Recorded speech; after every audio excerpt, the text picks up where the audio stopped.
नमस्कार मित्रों, स्वागत है आप सभी का। उत्तर प्रदेश लोक सेवा आयोग द्वारा आज खंड शिक्षा अधिकारी यानी ब्लॉक एजुकेशन ऑफिसर परीक्षा 2019 के लिए विज्ञापन जारी कर दिया गया है। साथ में ही ऑनलाइन एप्लीकेशन भी भरे जाने का प्रोसेस शुरू हो गया है 13 दिसंबर 2019 को। इसमें कुछ इम्पॉर्टेंट डेट्स हैं, सबसे पहले उस पर ध्यान दीजिए। उसके बाद जो है हम लोग इसके बारे में सब कुछ जो आप जानना चाहते हैं वो इस वीडियो में जानेंगे। तो बैंक में ऑनलाइन फीस कब तक जमा कर सकते हैं? 10 जनवरी 2020 तक। और फाइनली जो है लास्ट सबमिशन की डेट होगी 13 जनवरी 2020। तो ये जो है मुख्य तिथियां हैं, इसलिए जैसे ही आप जो है फ्री होते हैं आप ज़रूर जो है इसको अप्लाई कर सकते हैं। अब इसमें जो है जो 2-3 चीज़ें बहुत इम्पॉर्टेंट हैं उसकी शुरुआत करते हैं कि एक तो ये 2 सेगमेंट में होगा, प्री और मेंस। इसमें कोई भी इंटरव्यू नहीं होगा। ये एक गजेटेड पोस्ट है, तो गजेटेड पोस्ट होने के नाते जो है ये एक बहुत ही अच्छी पोस्ट है जिसका काफ़ी लंबे समय से इंतज़ार किया जा रहा है। आखिरी बार जो है इसकी भर्ती 2006 में हुई थी, तो आप ये मान सकते हैं कि 13 साल बाद जो है इस तरह के पदों पर फिर से भर्ती हो रही। लेकिन इस बार जो है उसका स्वरूप काफ़ी कुछ बदल दिया गया है, सिलेबस पूरी तरह से बदल दिया गया है और परीक्षा का पैटर्न भी बदला है। तो इस वीडियो में हम लोग सब कुछ जानेंगे। तो पहली चीज़ जो है इसमें प्री और मेंस होगा, और प्री का जो मार्क्स होगा वो मेंस में नहीं जुड़ेगा। चयन मुख्य परीक्षा जो लिखित रूप में होगी उसमें प्राप्त अंकों के कुल योग के आधार पर होगा, यानी मेंस में जो आपको मार्क्स मिलेंगे उसी के आधार पर जो है आगे मेरिट बनेगी फाइनल सिलेक्शन की। अब इसमें 309 पोस्टें हैं जो हम बता चुके हैं। 9300 से 34,800 वाला इसमें वेतनमान है और 4800 ग्रेड पे है जो कि गजेटेड वेतनमान है। इसमें जिस तरह से नए आरक्षण के नियम लागू हैं, सभी प्रकार के आरक्षण के नियम लागू हैं। अब सबसे बड़ी बात जो आप जानना चाहते हैं वो है इसकी शैक्षिक योग्यता। तो इसको हम जो है ध्यान से पढ़ेंगे। भारत में विधि द्वारा स्थापित किसी विश्वविद्यालय से शिक्षा शास्त्र में स्नातक उपाधि, तो शिक्षा शास्त्र में स्नातक उपाधि जो है सीधे सीधे बीएड कहलाती है, या सरकार द्वारा उसके समकक्ष मान्यता प्राप्त कोई अर्हता, और यदि स्नातक उपाधि शिक्षा शास्त्र में ना हो तो जो है एलटी का डिप्लोमा ये जो है होना जरूरी है।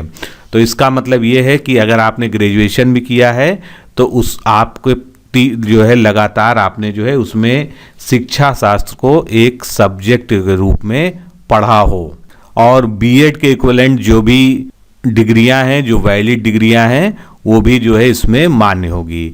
अब इसी को हम इंग्लिश में पढ़ लेते हैं क्योंकि सबसे ज़्यादा कंफ्यूजिंग और सबसे ज़्यादा क्वेश्चनेबल जो है हमेशा शैक्षिक योग्यता ही होती है। तो a bachelor degree in education from a university established by law in India और qualification recognised by the government और इक्विवेलेंट देयरटू, यानी शिक्षा में स्नातक की उपाधि या उसके समकक्ष कोई उपाधि, या अगर शिक्षा शास्त्र में कोई स्नातक ना हो तो एलटी का डिप्लोमा, और एलटी का जो ट्रेनिंग डिप्लोमा होता है वो गवर्नमेंट ट्रेनिंग कॉलेज या गवर्नमेंट बेसिक ट्रेनिंग कॉलेज, और जो कि registrar department of examination Uttar Pradesh के द्वारा जो है जारी किया गया प्रमाण पत्र हो। तो उसके बाद जो है कुछ प्रेफरेंशियल क्वालिफिकेशंस भी हैं कि इन सब के होते हुए भी अगर किसी के पास एलटी डिप्लोमा है तो उसको प्रेफरेंस दिया जाएगा। अब जो चयन का आधार है वो किस तरह से होगा? प्री मेंस तो होगा ही, तो प्री के बाद मुख्य परीक्षा के लिए 13 गुना लोगों को कॉल किया जाएगा, यानी कि जो 309 वैकेंसी हैं उसमें आप जो है 13 से मल्टीप्लाई कर लीजिए, इतने लोग जो है मेंस के लिए सेलेक्ट किए जाएंगे।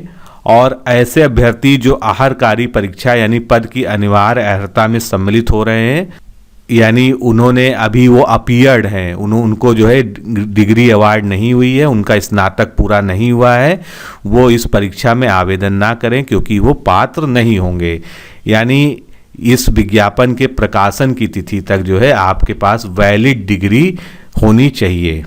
प्री परीक्षा में निगेटिव मार्किंग होगी, एमसीक्यू टाइप ऑफ क्वेश्चंस होगा, और निगेटिव मार्किंग 1/3 की होगी, यानी प्रत्येक गलत उत्तर के लिए 0.33% या 0.33 अंक काट लिए जाएंगे।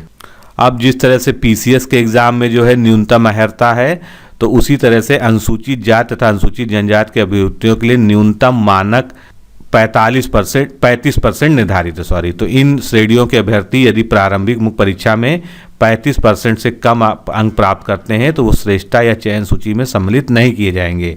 और इसी प्रकार अन्य श्रेणियों के अभ्यर्थी, उनके लिए मिनिमम इफिशियंसी स्टैंडर्ड जो है वो 40% निर्धारित किया गया है।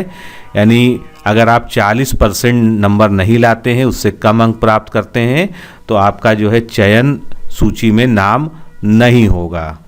अभ्यर्थियों से सामान्य हिंदी के अनिवार्य प्रश्न पत्र में न्यूनतम अंक प्राप्त करने की अपेक्षा की जाएगी। तो ये सामान्य हिंदी का अनिवार्य प्रश्न पत्र कहाँ होगा? मेंस के पेपर में। अब आगे चलते हैं, इसके सिलेबस पे नज़र डालते हैं। अभी जो है इसको हम लोग फिर अच्छे से एक बार और रिव्यू करेंगे। तो प्रारंभिक परीक्षा या प्री जो होगा, इसमें क्या होगा? ये एमसीक्यू टाइप आप क्वेश्चंस होंगे। प्रश्नों की संख्या कितनी होगी? 120 क्वेश्चंस होंगे और इसके लिए 300 अंक निर्धारित किए जाएंगे। 0.33 जो है इसकी नेगेटिव है मार्किंग है, यानी 1/3% की नेगेटिव मार्किंग है। अब अच्छी बात यह है कि पहले इसमें हिंदी भी पूछा जाता था, हिंदी के 100 क्वेश्चन आते थे जो 2006 का एग्ज़ाम हुआ था उसमें। लेकिन इस बार क्या है, जिस तरह से उत्तर प्रदेश लोक सेवा आयोग के जो टिपिकल एग्ज़ाम्स होते हैं, चाहे वो समीक्षा अधिकारी हो, चाहे वो पीसीएस की परीक्षा हो, सेम जो है लगभग वही पैटर्न इसमें रखा गया है। तो इसमें सामान्य विज्ञान जीएस के अंतर्गत भारत का इतिहास, राष्ट्रीय आंदोलन, अर्थव्यवस्था, संस्कृति, भारतीय कृषि, व्यापार, जनसंख्या, नगरीकरण, ये सब भारत के संदर्भ में, विश्व और भारत का भूगोल, करंट अफेयर्स। अब यहाँ पर देखिए सामान्य बौद्धिक एवं तार्किक क्षमता, यानी इसमें रीजनिंग के भी कुछ क्वेश्चंस आएंगे जिस तरह से समीक्षा अधिकारी में आते हैं, उत्तर प्रदेश स्पेशल के क्वेश्चंस, और उसके अलावा जो है इसमें मैथ भी पूछी जाएगी। तो कुल मिला के मैथ और रीजनिंग जो है ये 120 क्वेश्चंस में अगर हम बात करें तो 20 से ज़्यादा नहीं होना चाहिए, जिस तरह से आरओ के एग्ज़ाम्स में होता है। तो सिलेबस जो है लगभग जो पैटर्न है लोक सेवा आयोग का उसी पर आधारित है। तो अगर आप समीक्षा अधिकारी का तैयारी कर चुके हैं तो उसकी अगर हिंदी को हटा दीजिए तो बाकी चीज़ें जो है लगभग जो है सेम है। अब इसमें मेंस का सिलेबस भी दिया हुआ है। तो मेंस का सिलेबस जिस तरह से पीसीएस मेंस का होता है लगभग उसी तरह से है।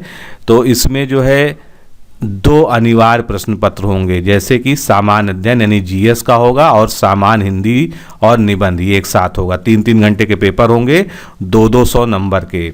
इस प्रकार मुख्य परीक्षा कुल जो है 400 अंकों की होगी और इसी के आधार पर जो है मेरिट डिसाइड होगी।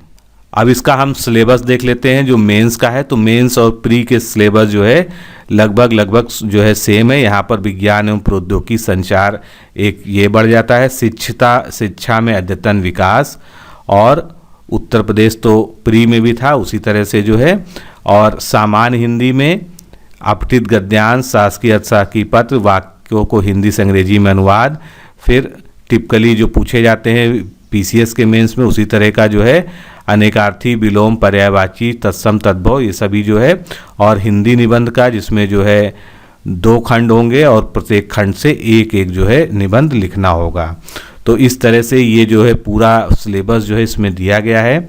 काफ़ी दिनों बाद जो है ये एग्ज़ाम आया है और काफ़ी सारे ऐसे लोग हैं उत्तर प्रदेश में विशेषकर जो बीएड के डिग्री धारक हैं, और उत्तर प्रदेश के बाहर के लोगों के लिए भी चूँकि अब वो फॉर्म भर सकते हैं और अप्लाई कर सकते हैं, तो इसलिए पूरी संभावना है कि इसमें बहुत ज़्यादा फॉर्म भरे जाएंगे और कंपटीशन टफ होगा। अब आप लोग के मन में बहुत सारे सवाल होंगे विशेषकर क्वालिफिकेशन को लेके, तो इस पे हम लोग अपडेट जारी रखेंगे। आपको जो भी पूछना है आप कमेंट बॉक्स में पूछ लीजिए। 2-3 दिन बाद यानी पीसीएस की परीक्षा होने के उपरांत जो है इस पे हम लोग जो आपके क्वेश्चंस हैं, जो आपको फॉर्म भरने में दिक्कतें आ रही हैं, नोटिफिकेशन समझने में जो भी प्रॉब्लम आ रही हैं, उन सभी के बारे में फिर से एक बार डिटेल में चर्चा करेंगे। तो आज जो है केवल प्राइमरी इन्फॉर्मेशन के लिए वीडियो था। आपके जो भी क्वेश्चन हो आप जो है कमेंट में पुटअप कर सकते हैं। इसके बारे में जो है हम लोग पूरी रिसर्च करके जो है अगले वीडियो में आपको उत्तर देंगे। तो आज के लिए इतना ही। नमस्कार, धन्यवाद।